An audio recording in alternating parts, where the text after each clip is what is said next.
Hi guys, it's me again. This is my third video. In this video I'm gonna do a little comparison of sizes for figures, just to give you the viewers sort of like a depth perception of what they look like compared to others. Now I'm gonna start with these guys right here. So this is considered a giant rat in the set. That's what the figure's name is, and this is a halfling rogue. Now, halflings are very small by nature, and if you compare the two sizes of a halfling to a giant rat, the rat is pretty big. This is a elf fighter that we pulled earlier, and when we put the elf fighter up against the giant rat, it's up to his like foot, end of the foot kind of length, and yeah, this would be a giant rat. Now, really interesting, cool thing. What you can do is it's up to your DM to allow you. But if you're a halfling or a gnome, you can ask your DM to train and have a giant rat as your mount. Saddle up, and in you're going to battle. I've seen this before. I've heard of this before.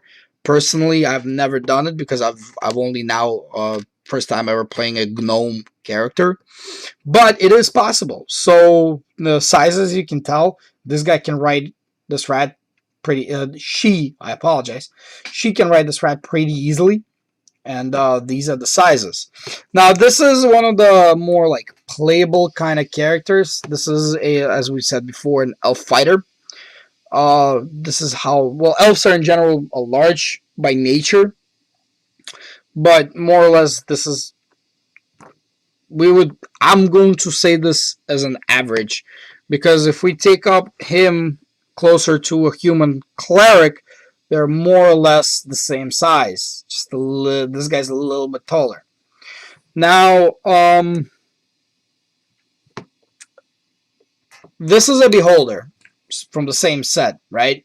As you can tell, the beholder, even though beholders are kind of flying, hovering, their sizes are pretty much the same,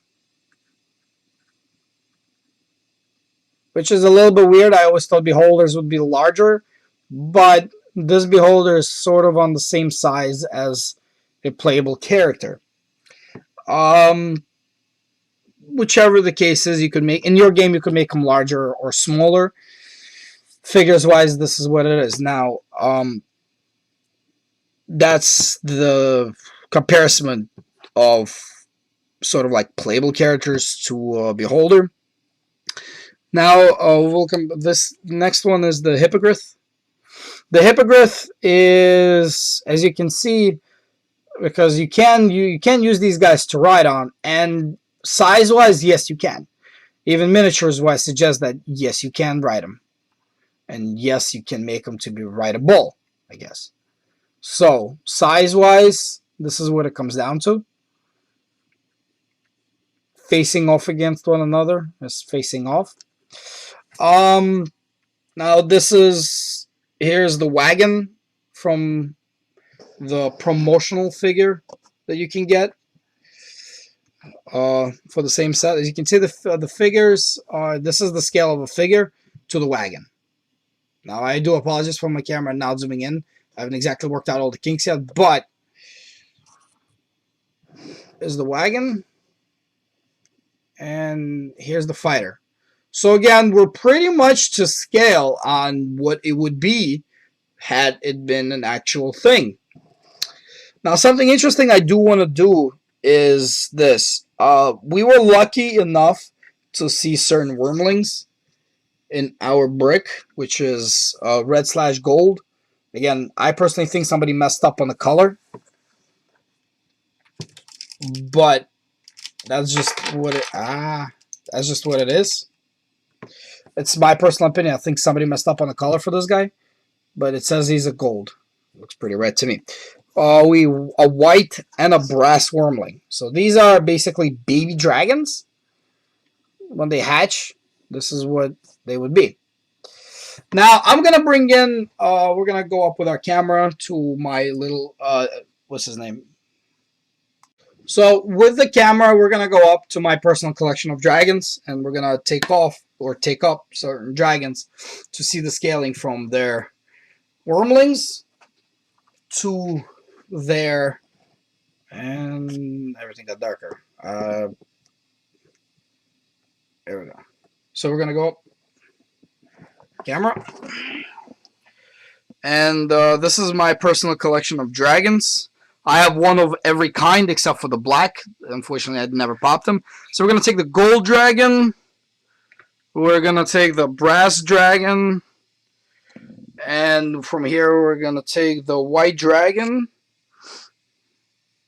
and we're gonna take actually a gargantuan figure. One of the few gargantuan figures that I have. We're gonna take a Bahamut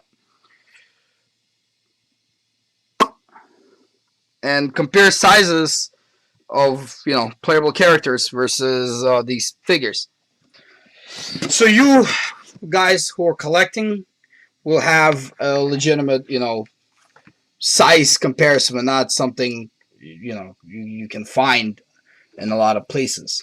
Now let me zoom in.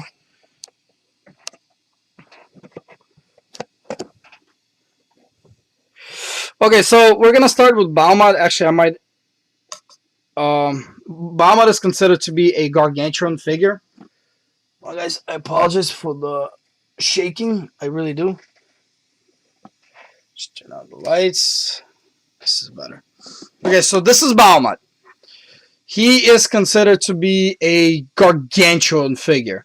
Takes up a lot of space. So if we take Bahamut and we take the halfling that we got, this is your size comparison. Bahamut dragon form versus a halfling. It would be pretty difficult for a halfling to even fight a Bahamut, even if it could. This is the giant rat, and you can see the sizes are still pretty. It's definitely visible, the size. The largest figure we got so far is the Iron Golem, and the Iron Golem barely. He's maybe a quarter the size of Bahamut. Now I do have Tiamat, but I'm going to use Bahamut as an example because he's the closest one to me when I started reaching for it. This is the Beholder to Bahamut. Sizes are pretty much there. Now, if this is a Bahamut and this is a golden dragon from, you can see, well sculpted gold dragon, might I add, from D&D Attack of the Wing, which, by the way, guys, little tip, or not tip, you can still use your Attack of the Wing figurines for your regular D&D campaigns if you have them. Also, you can use things like from Monopoly houses to represent little buildings. You can use just about anything. Your imagination is not limited to these miniatures, guys. Please, don't be like, oh, I don't have miniatures. I want miniatures. I want to buy them. Don't feel like you're pressured or need to buy them. I like the miniatures, and so I bought them for myself. But like I said, Monopoly is a great way to have and build some buildings or towns from the houses there. You probably have a bunch of other things you've not really thought to use, but branch out and use them. So as I was saying before, this is supposedly a gold wormling from Monster Menagerie 2. Size wise, yeah. If this is a adult golden dragon and this is not a gold wormling, a wormling is by far smaller than a dragon. So these are just a size comparison. If we compare the wormling to a halfling, halfling would be smaller. And if we compare the wormling to a human cleric miniature, they're about same size.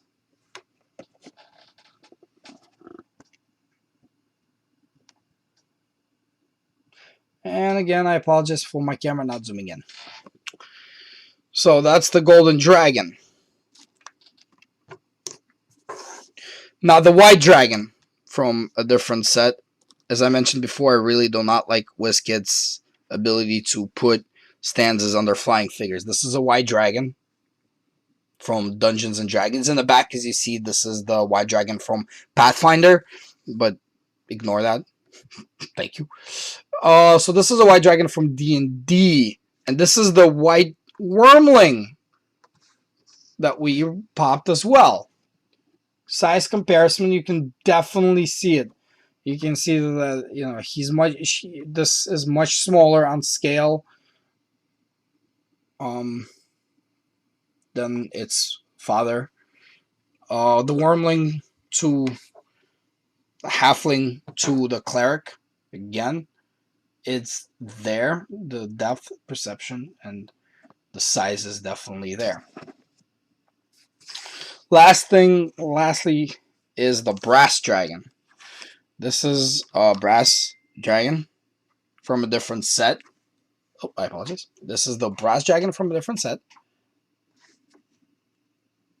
On par size, and this is the brass dragon hatchling. Now, I gotta admit, I'm not gonna lie, the brass dragon hatchling is cute as just adorable. It looks very, very adorable.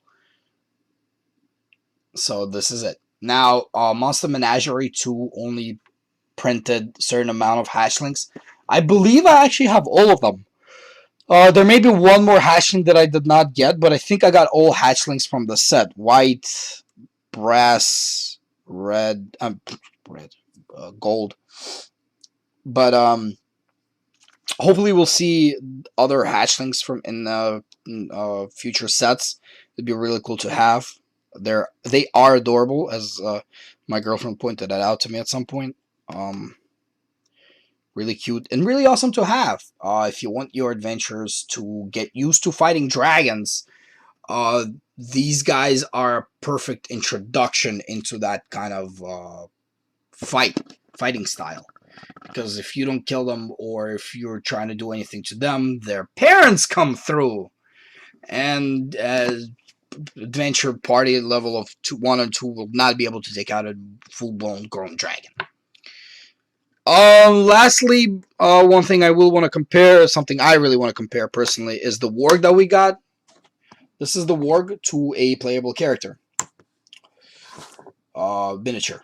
So this is a warg, and his size is, well, is bigger because he's a warg, but miniature-wise, yeah, I can see how these guys would be able to fight a warg, because a size on par is there. There's definitely, it's noticeable. In any case, this has been me doing attempting to try a video with sizes of different miniatures. If you guys watching this, please leave a comment below. It'll help me out a lot, in the sense that I'll know your comments, questions, concerns, tips for future videos.